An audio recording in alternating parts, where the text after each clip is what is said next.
ತಾವೆಲ್ಲರೂ ಕೂಡ ಕೇಳಿದ್ದೀರಿ.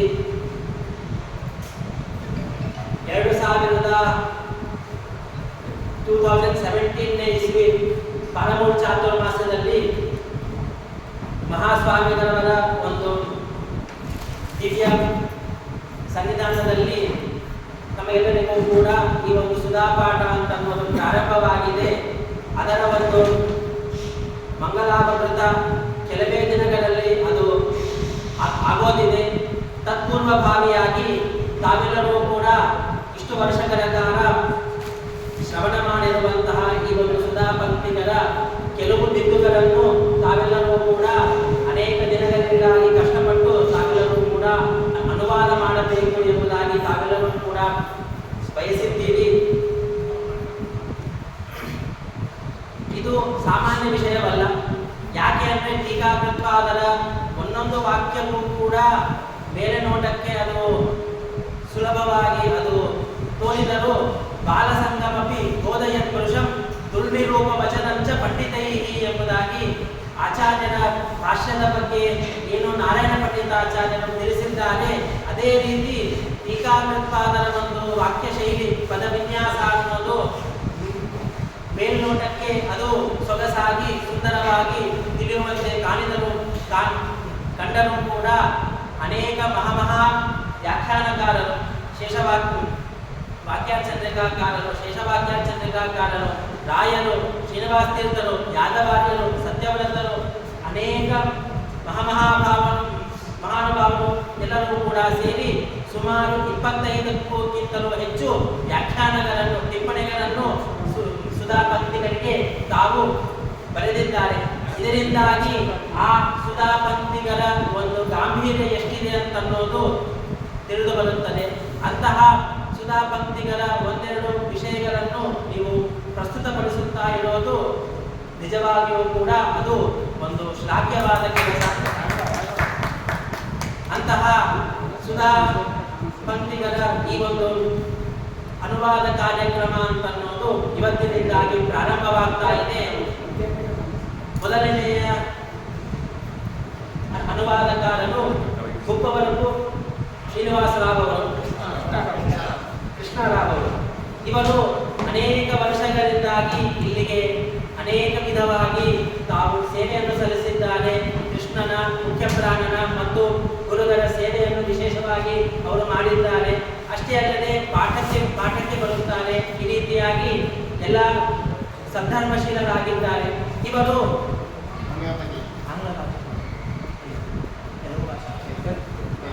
ಅವರು ಹೋಮಿಯೋಪತಿಯಲ್ಲಿ ವಿಶೇಷ ಕೃಷಿಯನ್ನು ಮಾಡಿದ್ದಾರೆ. ಈ ರೀತಿಯಾಗಿ ಈಗ ಲೌಕಿಕವಾಗಿಯೂ ಅದೇ ರೀತಿಯಾಗಿ ಶಾಸ್ತ್ರೀಯವಾಗಿಯೂ ಕೂಡ ಒಳ್ಳೆಯ ಒಂದು ಸ್ಥಾನದಲ್ಲಿ ಇರುವಂತಹ ಈ ಗುಪ್ಪವರಪು ಕೃಷ್ಣರಾವ್ ಅವರು ತೆಲುಗು ಭಾಷೆಯಲ್ಲಿ ಅವರು ಕೆಲವು ಹೊತ್ತುಗಳ ಕಾಲ ಆಚಾರ್ಯರ ಹಾಗೂ ಟೀಕಾಕೃತ್ಪಾದರ ಒಂದು ಸಿದ್ಧಾಂತ ಪ್ರಮೇಯ ರಹಸ್ಯಗಳನ್ನು ತಾವು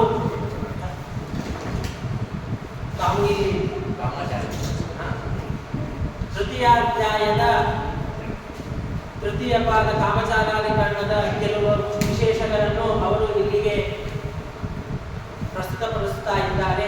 ಅವರು ತೆಲುಗು ಭಾಷೆಯಲ್ಲಿ ತಾವು ತಮ್ಮ ಒಂದು ಅನುವಾದ ಕಾರ್ಯಕ್ರಮವನ್ನು ತಾವು ಮಾಡುತ್ತಿದ್ದಾರೆ.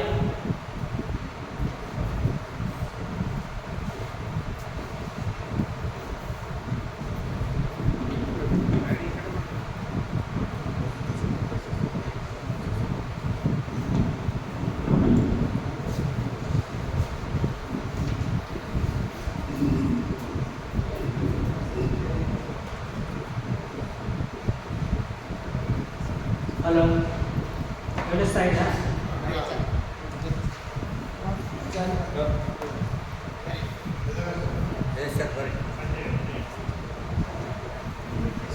ಪ್ರಾರಂಭ ಮಾಡ್ತೇನೆ.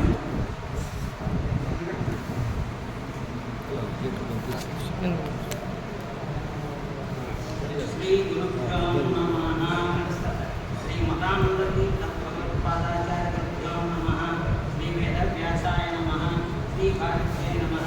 ಶ್ರೀ ಸರಸ್ವತ್ಯೇ ನಮಃ. ಶ್ರೀ ಜಯತೀರ್ಥಗುರುಭ್ಯೋ ನಮಃ. ಶ್ರೀ ರಘುತ್ತಮತೀರ್ಥಗುರುಭ್ಯೋ ನಮಃ. ವಿದ್ಯಾಯ ರಾಘವೇಂದ್ರಾಯ ಸತ್ಯಧರ್ಮವೃತಾಯ ಚ ದುಷ್ಟಾಂ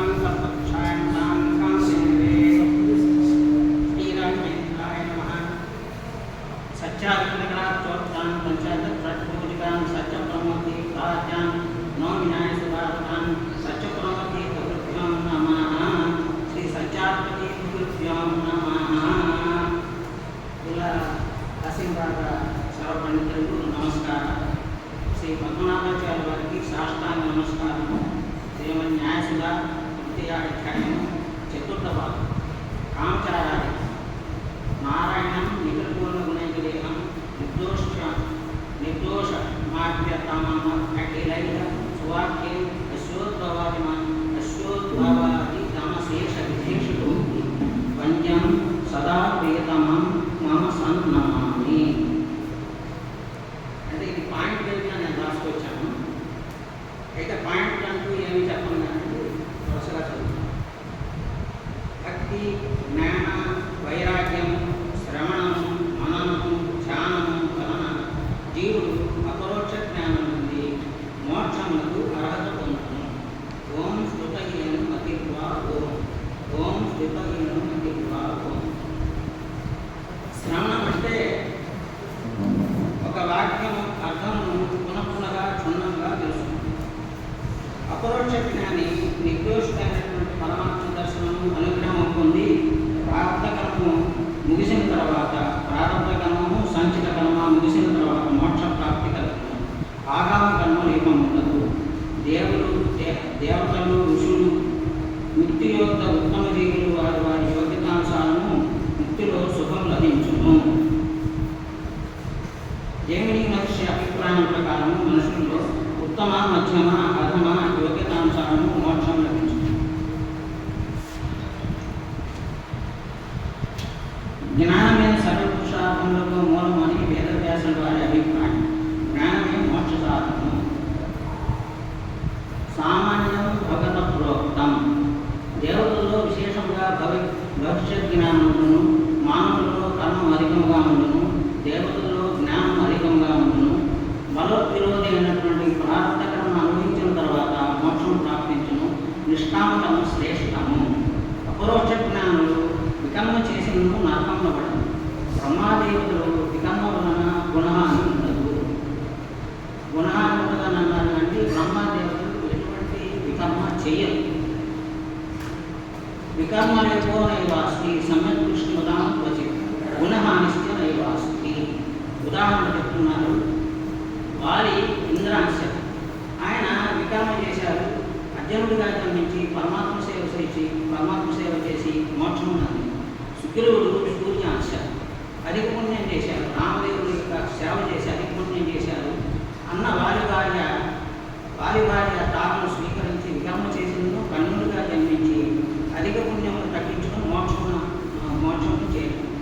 అటువలనే చంద్రుడు అధిక పుణ్యం చేసి బృహస్పతి భార్య తారను పొంది వికర్మ చేసి మోక్షము చేయడం. దేవతల యందు వారి యోగ్యతానుసారము మోక్షమునందు ఆనందము నిశ్చితము. మోక్షమునందు ఆనందము అనిర్వచనీయము. ఈ నియమములకు హాని ఉండదు. మనుషుల్లో వికర్మ చేసిన మోక్షమునందు వారి యోగ్యత మాత్రం తగ్గుతుంది. ఆనందం కూడా తగ్గుతుంది.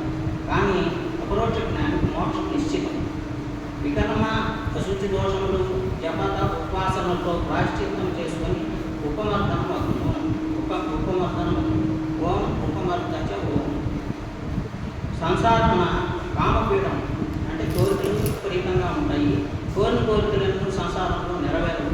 మోక్షంలో అయితే అప్రయత్నంగా కోరికలన్నీ నెరవేరు. ఈ కోరికలు అప్రయత్నంగా నెరవేరిన సంసారంలో మాత్రం అన్ని కోరికలు నెరవేరట అసంభవము. సర్వకామానువాప్నోతి బ్రహ్మణ సహ ముక్తి కల.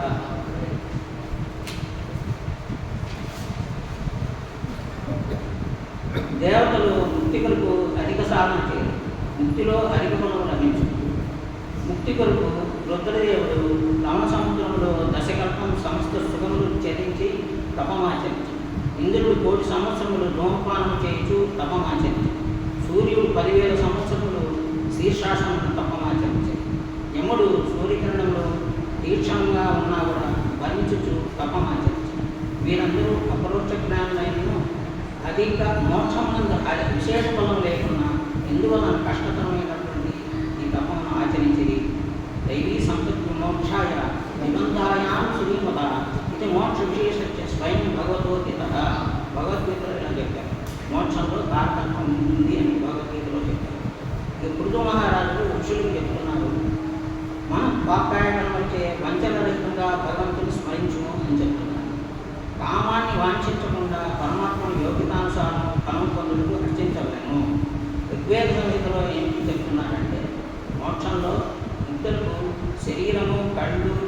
చచ్చురారీతులను మనకున్నట్లుగా అట్లాగే వాళ్ళు ఎప్పుడు మిత్రులుగా ఉంటారు. ముక్తజీవుడు జ్ఞాన ఆనంద బల ఔదార్య ధైర్య గుణములైన తారతమ్యం ఉంటుంది. అప్రాకృత గుణములు కలిగి ఉంటుంది. అక్కడ ఉన్నటువంటి సముద్రంలో నీరు గొంతు వరకే ఉంటుందట. అక్కడ వాళ్ళ సముద్రంలో వెళ్ళి స్నానం చేసి జలక్రీడలు ఆడుతూ ఉంటారు. ఉద్యానవనాలు ఉంటాయి, సరోవరాలు ఉంటాయి. అందులో కూడా సంతోషంగా ఆనందంగా క్రీడిస్తూ ఉంటారు. ముక్తులు ఆత్మస్వరూపులు కాదు.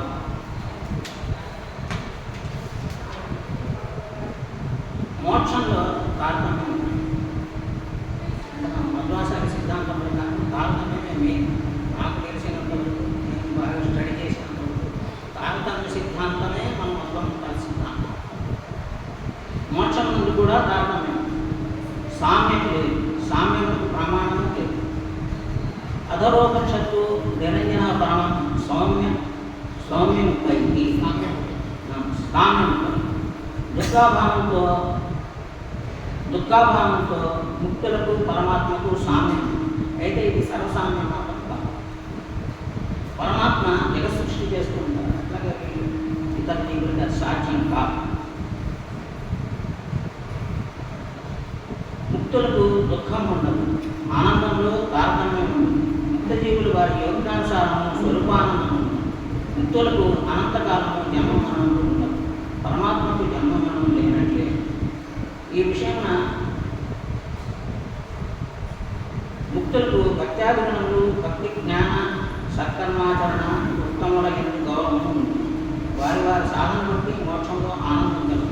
వారి యోగ్యతానుసారము ఆనందంలో తారతమ్యం ఉంది. ఈ తారతమ్య దర్శనం కూడా నరసింహావతారం విశ్వరూప దర్శనం చేసుకున్నారు వీళ్ళు. ఎవరంటే వాళ్ళు మునులు, యోగులు, దేవతలు, సిద్ధపురుషులు, అణవాది సిద్ధి పొందిన వారు, పరమాత్మను నిత్యము ఆరాధించేవారు, నిత్యాజ్ఞాన రహితులై, భయరహితులై, నిత్య జ్ఞాన స్వరూపులై, అతీత నాగజ్ఞాన సృష్టి స్థితి లయమును తెలిసి శౌచము, వేదాధ్యయనము, సంతోషము, తపస్సు, సత్వగుణ, దయాగుణ సంపన్నులై ఆ నరసింహ ఉగ్ర రూపము యోగ్యతానుసారము దర్శించిరి. కాఠోపనిషత్తులో చెప్తున్నారు, దేవతలకు సుఖము, దానవులకు దుఃఖము వసగుట కారకుడైన పరమాత్మకు భిన్నుడైన యమధర్మరాజు నచికేతునికి తత్వోపదేశం చేసింది. ఏం చెప్తున్నారైనా? చతుర్ముఖ బ్రహ్మ కూడా యోగ్యతానుసారం పరమాత్మను దర్శింపు చేసిన అని చెప్తున్నారు కాఠోపనిషత్తు. దీనికి భాగవత ప్రమాణం చెప్తున్నారు. శరీరాభిమాన రీతులై ముక్తులలో కోటి సంఖ్యలో ఒక్కరు కూడా భగవంతుని సర్వోత్తమ జ్ఞానం పొందిన వారు అత్యంత దుర్లభము. భగవద్గీతలో అదే చెప్తున్నారు. మనుష్యానాం సహస్రేషు కశ్చిత్ జగతి సిద్ధయే యథాస్థానాం సత్యున్నాం వేత్తి తత్వతః. ఈ జగత్ సృష్టికర్త బ్రహ్మ, పరమాత్మ పుత్రుడు. పరమాత్మ పుత్రుడైనా కూడా ఆయన సంపూర్ణంగా తెలియలేదు. పరమాత్మ తన ఇచ్ఛాశక్తిగా బ్రహ్మాండం సృష్టించారు. ఋషులకు, దేవతలకు ఏ విధంగా పరమాత్మ తెలియట సాధ్యం? కొందరు ధ్యానంలో, కొందరు జ్ఞానంతో, కొందరు కర్మయోగంతో, కొందరు జ్ఞానం నుండి పరమాత్మత్వం తెలుసుకోవడానికి ప్రయత్నం చేయి. అనంత రూపం గల విష్ణు సూక్ష్మమైన అశేషమైన సమస్త విశేషములతో కూడి ఉన్న తన రూపజ్ఞానం విష్ణు పూర్తిగా కలిగి పరమాత్మ తనను కానీ అన్యజ్ఞానం ఎల్లప్పుడూ కలిగి. రమాదేవి కూడా తన జ్ఞానము, అన్యజ్ఞానము సంపూర్ణంగా కలిగి. రమాదేవికి పరమాత్మ జ్ఞానము, పరమాత్మ జ్ఞానము బ్రహ్మాదుల కంటే తక్కువ, బ్రహ్మాదుల కంటే ఎక్కువ. క్షమించాలి. రమాదేవి సర్వ విశేషంతో పరమాత్మ జ్ఞానం కలిగించును. ముక్తిలో వాణిదేవి గుణాత్మక వ్యాప్తుడైన శ్రీహరిని దర్శించును.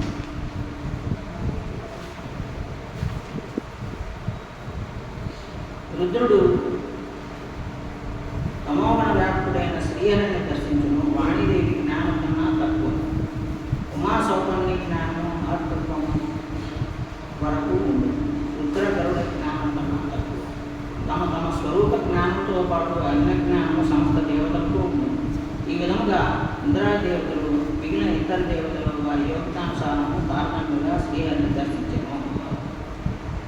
పైన పైన ఉదరించిన శృతి స్మృతి వాక్యంలో ముక్తుల యొక్క సాధనలో తారతమ్యం ఉందని తెలియదు. పరమాత్మ వారి వారి సాధన భావాలను అనుసరించి వారి యోగ్యతానుసారం ముక్తులో పరమించును. ఎత్ర సాధన బాహుల్యం సాధ్య బాహుల్య తత్ర చ ఇష్టం నియమతో. పరమాత్మకు కనుమరించు విషయమున స్వాతంత్ర్యం ఉన్నను భక్తులు సాధన వైచిత్రములకు అనుగుణంగా ఫలమునసు. అందువలన పరమాత్మకు వైషమ్యము నైపుణ్య దోషము ఉండమంత సిద్ధము. ఇది పరమాత్మ యొక్క విశేషము. అనేక జన్మల సాధన చేత సమస్త దోషములను పరిహారం చేసుకున్న తర్వాత అపరోక్ష జ్ఞానము లభించును. ముక్తిలో ఆనంద తారతమ్యం ఉన్నను ముక్త జీవులకు ఇతర ముక్త జీవుల ఎడ ఈర్ష్య ద్వేష ఇత్యాది దోషములు ఉండవు. మోక్షమున శోకము దుఃఖములు ఉండవు. ఏనాంత్వేవ భవతి అశోచతి కదాచన. ముక్తిలో తారతమ్యం ఉండదు అని విరుద్ధంగా చెప్పుటకు శుద్ధియుక్త బలం ఉండగా ఎవరను సమర్థుడు కాదు. తారతమ్యం లేదు అని వారికి శుద్ధియుక్త జ్ఞానం లేదని భావించ. శుద్ధియుక్త బలాదేవ తారతమ్యం విభాగ్యతే ముక్తావృత క్షేత్ర విరోధం కర్తుమేషతి. స్వస్తి. శ్రీకృష్ణార్పణమస్తు.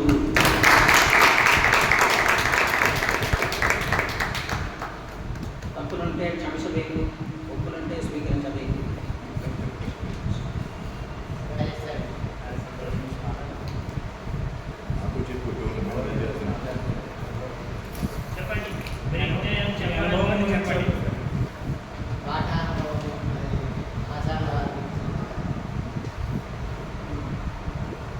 ముఖ్యంగా ఏంటంటే నా పూర్వజన్మ సుకృతం వల్ల నేను ఒక రకంగా మా తాతగారు తాయి తండ్రి వారు సంస్కృతంలో పండితులు. అట్లాగే మా కక్కగారు అంటే మా అమ్మగారి సిస్టర్స్ హస్బెండ్ అంటే మా తాతగారి హస్బెండ్.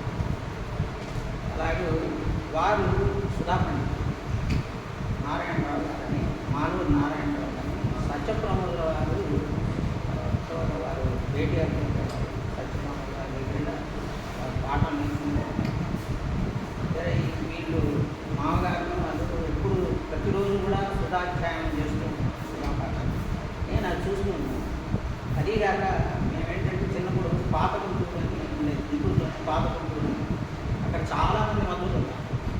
చాలామంది మందులు ఉన్నారు. అక్కడ పక్కనే ఈ నారాయణరావు గారి సోదరుడే జానకిరావు గారు మానవుడు ఆయన వాళ్ళు రాజామానవుడు అనేవాడు. రాజామానవుడు జానకిరావు గారు వీళ్ళంతా బహుశా మండూరు నుంచి వచ్చి ఉంటారు. మానవుడు అంటే ఇంటి పేరు మానవుడు. బహుశా వాడు అక్కడి నుంచి వచ్చి ఉంటారు మానవుడు. అట్లాగే సేడిమి అనే ఉండేవాడు పాత ముందు సేడి. వాడు బహుశా సేడం నుంచి వచ్చి ఉంటారు. అట్లా అట్లాగే కొంతమంది నాకు ఫ్రెండ్స్ కూడా ఉండేవాడు. ఆర్కాట్ వాడి ఇంటి పేరు ఆర్కాట్. తర్వాత ఇంకా మన విజయనగర తీర్థులు వారు ఎక్కడ ఉంటారు స్వామివారు ఆర్ని కదా ఆర్ని సత్యవిజయన్ ఆర్ని అని పేరు గల వాడు కూడా ఉన్నారు. వాడితో కూడా నాకు బాగా స్నేహం ఉంటుంది. అయితే ఏంటంటే ఎక్కువగా సత్యప్రమోదుల వారు జానకిరావు గారి ఇంటికి వచ్చేవాడు. మా పాత ఊళ్ళో దగ్గర పక్కనే ఇల్లు ఆ పక్క కలిగి అట్లా రోజు పెట్టుకుంటామని నేను సత్యప్రమోదుల వారిని పాత సత్యముల చిన్నప్పుడే నాకు సత్యప్రమోదుల వారి యొక్క సేవ చేసుకుంటే భాగ్యం కలిగింది. తర్వాత అప్పుడు కూడా మూలనా పూజ చేసుకోవడం వల్ల సుకృతం ఏదో పూర్వజన్మ సుకృతం ఉన్న వల్ల అట్లా అర్థమైంది. ఆ తర్వాత మెల్లిగా ఏదో ఈ జాబులు వర్చువల్ జాబ్ ఏదో ఎక్కడికో పోవటం ట్రాన్స్ఫర్ పోవటం తర్వాత కొంచెం కనెక్షన్ తగ్గిన తర్వాత దాదాపు నేను బ్యాంకులో మేనేజర్గా చేసుకున్నాక మా ఫ్రెండ్స్ ఉండేవాడు ఈ సేడం వాడు అని చెప్పాను కదా ఆయన చెప్పాను. ఏ బ్యాంక్ అండి? ఆంధ్ర. అక్కడికి వెళ్ళాను. అక్కడికి వెళ్తే అక్కడ మా ఫ్రెండ్ రాజమండ్రి వస్తున్నారు స్వామివారు మీరు కావాలి సత్యం రాజమండ్రి వస్తున్నారు రమ్మన్నారు. సరే అని చెప్పి నేను చాలా సంతోషంగా వెళ్ళి వారి దగ్గర ముందర ఒక్కసారి మాత్రము వారి దగ్గర హరివాయుస్థితి ఇది తీసుకున్నాను, ఉపదేశం తీసుకున్నాను. తర్వాత ఏంటంటే ఎందుకో నాకు అనిపించింది ఏదైనా మంత్రోపదేశం చేస్తానని అడిగాను.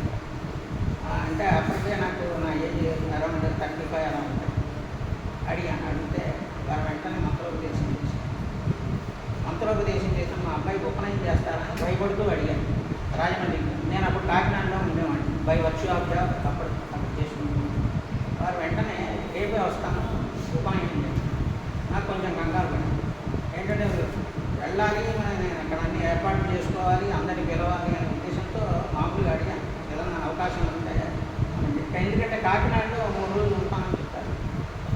అంటే రేపే చేస్తానన్నారు. తర్వాత నాకు కొంచెం నేనే అడగలేదు. తర్వాత ఎందుకో వారే పిలిచి, అరే నువ్వు ఏర్పాట్లు చేసుకోవాలి కదా, నీకు 1 రోజు టైం ఇస్తాను, వెల్లుండి వస్తారే అన్నారు. ఆయనే చెప్పారు, నేనే అడగలేదు. అంటే సరే అని చెప్పేసి సరే అని ఏర్పాటు చేసుకున్నాను. వెంటనే వెళ్ళిపోయాను. కాకినాడ వెళ్ళిపోయి అందరికీ మా రిలేషన్స్ అందరికీ ఫోన్ చేసేసి ఆ కార్డు కూడా ప్రింట్ చేశాను అప్పటికప్పుడే. అప్పటి కూడా కార్డు కూడా ఇన్విటేషన్ ప్రింట్ చేసేసి సాధారణంగా తర్వాత సమర్పించాను. అదంతా చూస్తే చాలా సంతోషించారు. తర్వాత నన్ను ఎంతో మెచ్చుకున్నారు. ఎంత మెచ్చుకున్నారంటే ఏదో చాలా పరిచయం ఉంది వారి ఎంతో కాలం నుంచి చూసి చేస్తున్నట్టుగా భావించి వారు అట్లా ఆశీర్వదించారు. అప్పటి నుంచి నేనేంటంటే ఇక సేవలో విశేషంగా చేశాను.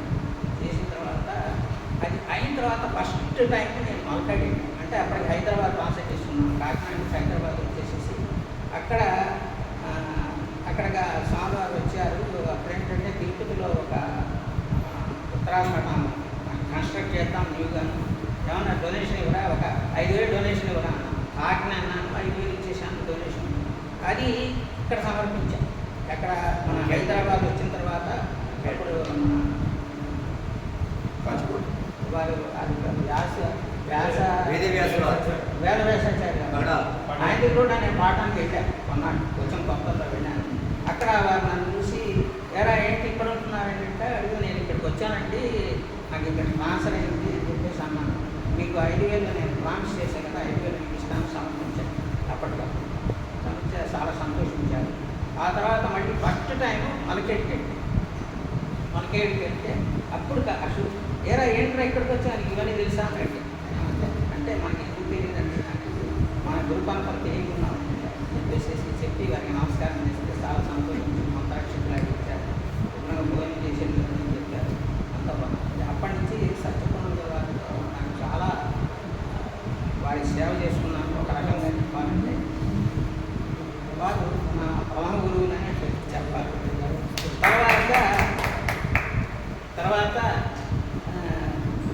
తర్వాత ఏదో రిటైర్ అయిపోవటం, ఈలోపుగా నేను ఎంత ఉడిపి క్షేత్రాలు అని మనం అన్నీ చూడటం మొదలుపెట్టాను. ముఖ్యంగా చెప్పాల్సింది ఏంటంటే, మొన్న లాస్ట్ ఇయర్ మన గురుపానప్పల్లో ఉన్నటువంటి అన్ని 40 బృందావనాలు దర్శనం చేసుకున్నాను, అనేక పట్టుబట్టి పూర్తి చేసుకున్నాను. అట్లాగే ముఖ్యమైన పుణ్యక్షేత్రాల్లో మా పితృదేవతలకి వాళ్ళకి తీర్థ విలువ అవన్నీ నిర్వహించాను. ఇంకా 1-2 ఉన్నాయి మిగిలిపోయినాయి. అవి నెక్స్ట్ మంత్ చేద్దాం అనుకుంటున్నాను. అవి కూడా పూర్తి చేస్తాను. అయితే ఇక్కడికి వచ్చిన తర్వాత మేము మల్కాజ్గిరి రావాల్సి వచ్చింది. రిటైర్ అయిన తర్వాత మల్కాజ్గిరిలో ఏదో ఇల్లు తీసుకుందాం అనే ఉద్దేశంతో ఇక్కడికి వచ్చాం. ఇక్కడికి వచ్చి ఏదో రెంట్ తీసుకొని ఇక్కడికి వచ్చినప్పుడు అప్పుడు పద్మనాభాచార్య వారి యొక్క సేవ చేయడానికి ఒక అవకాశం దొరికింది. ఈ మఠం అప్పటి కొద్ది కాలమే స్థాపించాను. అంటే అయితే 2002లోనూ 2001లో నేను రిటైర్ అయ్యాను. అంటే వాలంటీర్ రిటైర్మెంట్ తీసుకున్నాను.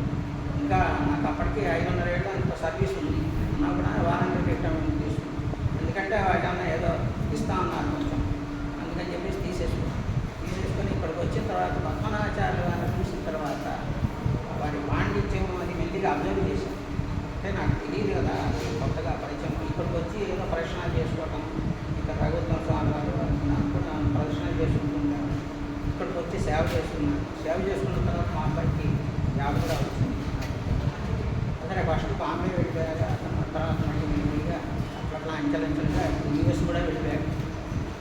అయితే ఏంటంటే ఒకరోజు నేను అడిగాను, మీ పాఠం చెప్తారా అని. పాఠం చెప్తారా అంటే ఇప్పుడు ప్రస్తుతం బ్రేక్లో ఉన్నాము, ఒక 10-15 రోజుల తర్వాత మళ్ళీ స్టార్ట్ అవుతుంది, అప్పుడు రా అని. సరే అని చెప్పేసి ఎప్పటి సంగతి నేను అడిగేది 2005వ సంవత్సరం 2005వ సంవత్సరం సంగతి. అంటే సరే అండి అని చెప్పేసి పట్టుబట్టి మళ్ళీ అడిగితే బహుశా రేపు 28వ తారీఖు స్టార్ట్ అవ్వచ్చు అని అన్నాను. అని అంటే సరే మళ్ళీ వచ్చాను. మళ్ళీ 20 ముందర రోజు వచ్చి అడిగాను. అది చూసి వారు బహుశా గ్రహించుంటారు ఏమి ఇంట్రెస్ట్ ఉంది అన్నట్టుగా. అయితే నా లక్ ఏంటంటే వచ్చినప్పుడు ఫస్ట్ స్టార్టింగ్లో వచ్చి బ్రహ్మసూత్ర భాష్యాలు చెప్తున్నాను 2005వ సంవత్సరం. అదే డేట్ కూడా నేను నా దాంట్లో నోట్ చేసుకున్నాను. అప్పుడు పాఠం వచ్చిన వల్ల ప్రతి పాఠానికి నా గ్రంథాల్లో అన్నిట్లలో కూడా ఇది ఉంటుంది, డేట్ ఎప్పుడు ఏం చెప్పారు. అందుకని 2005లో స్టార్ట్ చేశానంటే ఇప్పటికి 20 ఏళ్ళు నేను పాఠానికి 25 నుంచి వస్తున్నాను. స్టార్టింగ్ బ్రహ్మసూత్ర భాష, ఆ తర్వాత భగవద్గీత భాష్యం, తర్వాత ఏదో పూర్వం ఎంతో పుణ్యం చేసుకుంటే కానీ న్యాయసుధా పాఠం వింటాం అనేది లభ్యం అవ్వదు. మేమేమి ఏంటంటే సామాన్యులు, మాకు వనమాలు కూడా రావు నిజంగా చెప్పాలంటే సంస్కృతం. అటువంటిది న్యాయసుధా పాఠం నేర్చుకోవటము, న్యాయపద పాఠం వినటం, ఈరోజు అనువాదం చేసి మీ ముందర నేను ఇలాగ నిలబడి నేను మీకు ఇది ఏదో నాకు తెలిసిన కొంచెం తక్కువ జ్ఞానం ఉన్న నేను 4-5 పేజీలు రాసుకొచ్చి మీ ముందర చదివాను అంటే నిజంగా పద్మనాభాచార్యుల వారి శిష్యత్వం చేసినందుకు నాకు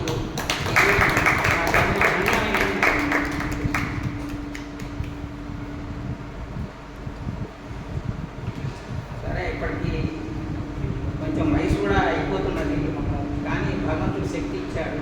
ఇంకా ఏవో పుణ్యకారాలు చేస్తే బాగుంటుందని మనసులో ఉన్నది, అదే చేద్దాం అనుకుంటున్నాను. మీ అందరికీ నమస్కారం.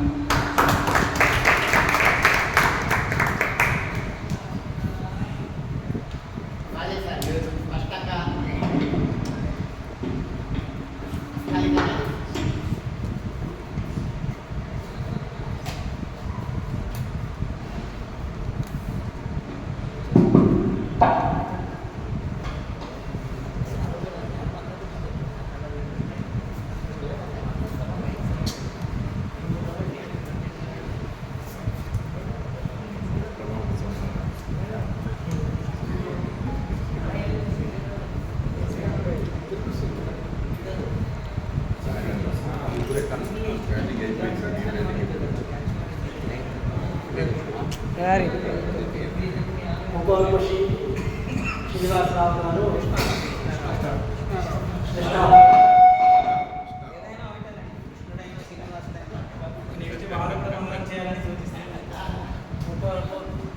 కృష్ణారావు గారు వారు తమ అనుభవాలను మా అందరి ముందు పంచుకున్నారు.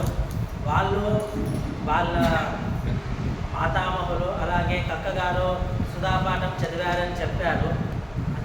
కావున వాళ్ళందరి పుణ్య ప్రభావంగా వాళ్ళకి ఇటువంటి గ్రంథాన్ని చదివే ఒక సౌలభ్యం అనేది దొరికిందని మనం తెలుసుకోవాలి. ఇంతే కాకుండా వాళ్ళు సుధామంగళానికి చేసినటువంటి సేవకు తగినట్టుగానే వాళ్ళకి ఇప్పుడు సుధామంగళం అనేది జరుగుతుంది.